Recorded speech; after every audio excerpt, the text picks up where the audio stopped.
હવે જોઈએ ઉદાહરણ 3.9. એક જંતુ વર્તુળાકાર ખાંચમાં કે જેનો ત્રિજ્યા 12 સેન્ટીમીટર છે તેમાં ફસાઈ જાય છે. તે ખાંચમાં એક ધારી ગતિ કરે છે અને 100 સેકન્ડમાં 7 પરિભ્રમણ પૂર્ણ કરે છે. એ જંતુની કોણીય ઝડપ તથા રેખીય ઝડપ કેટલી હશે? બી. શું પ્રવેગ સદિશ એ અચળ સદિશ છે? તેનું માન કેટલું હશે? તો હવે જોઈએ આપણે કે આપણને અહીંયા શું કહ્યું છે. તો કે એક જંતુ વર્તુળાકાર ખાંચમાં જેની ત્રિજ્યા 12 સેન્ટીમીટર છે તેમાં ફસાઈ જાય છે ને એક ધારી ગતિ કરે છે. એનો મતલબ એ થયો કે એક જંતુ વર્તુળાકાર માર્ગે નિયમિત વર્તુળમય ગતિ કરે છે.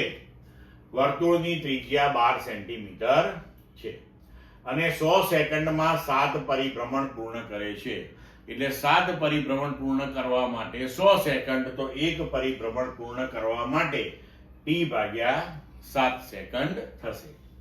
તો r 12 સેન્ટીમીટર અને કેપિટલ T 100 ભાગ્યા 7 સેકન્ડ આપેલું છે. હવે એ કોણીય ઝડપ અને રેખીય ઝડપ કેટલી હશે?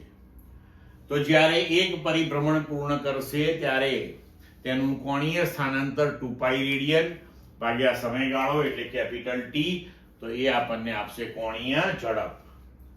તો ઓમેગા બરાબર 2π/t બરાબર 2π ભાગ્યા 100 ભાગ્યા 7. હવે અહીંયા પાઈ ની કિંમત મૂકી દઈએ અને આપણે જો આને ઉકેલીએ તો જવાબ આવશે 0.44 રેડિયન પર સેકન્ડ. આમાં પાઈ ની કિંમત તમે 22/7 લેજો એટલે 7 કેન્સલ થઈને તરત આપણને જવાબ મળી જાય. હવે આપણે રેખીય ઝડપ, તો v બરાબર ઓમેગા ઇન્ટુ r. ઓમેગા આપણે ગણી લીધો 0.44 અને r આપણને આપેલો છે 12 સેન્ટીમીટર. જવાબ આવશે 5.3 સેન્ટીમીટર પર સેકન્ડ. હવે બી. શું પ્રવેગ સદિશ એ અચળ સદિશ છે? ના, આપણે જોઈએ છીએ કે નિયમિત વર્તુળમય ગતિની અંદર પ્રવેગની દિશા સતત બદલાયા કરે છે. પ્રવેગ હંમેશા કેન્દ્ર તરફ હોય છે. કોઈ પણ સ્થાન ઉપરથી તે કેન્દ્ર તરફની દિશામાં હોય એટલે કે તેનો પ્રવેગ જે છે એ તેની દિશા સતત બદલે છે અને વેગની દિશા પણ સતત બદલાય છે. વેગ દરેક બિંદુએ સ્પર્શકની દિશામાં હોય છે, પરંતુ તેનું મૂલ્ય અચળ રહે છે. તેનું મૂલ્ય અચળ રહે છે. તો હવે એનું મૂલ્ય એટલે કે માન કેટલું?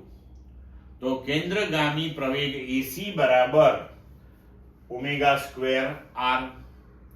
બરોબર?